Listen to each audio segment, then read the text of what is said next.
Beralih ke informasi selanjutnya, didaftarkan sebagai calon di Pilkada 2024 oleh salah satu partai, PJ Bupati Musi Banyuasin Apriyadi mengungkapkan dirinya masih fokus untuk bekerja sebagai PJ Bupati.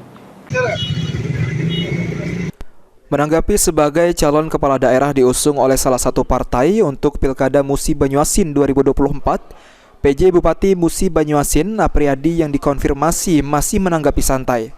Bahkan Apriyadi mengaku masih fokus bekerja sebagai PJ Bupati Musi Banyuasin, meskipun sejumlah dukungan mulai mengalir kepadanya. Apriyadi mengucapkan terima kasih kepada warga Mubah yang mempercayakan kepada dirinya untuk maju sebagai kepala daerah Musi Banyuasin tahun 2024 ini. Alhamdulillah, terima kasih. Walaupun selama turun ini ada keinginan, permohonan, usulan dari masyarakat agar saya meneruskan atau maju sebagai salah satu kandidat bakal calon Bupati Musi Banyuasin periode 2024 ini, saya berterima kasih kepada masyarakat, tapi saya akan tetap melaksanakan tugas dulu sebagai penjabat Bupati Musi Banyuasin, kemudian menjadi sekretaris daerah Musi Banyuasin.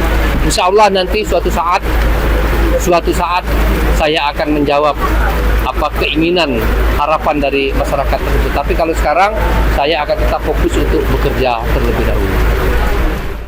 Rozi Iskandar, PAL TV.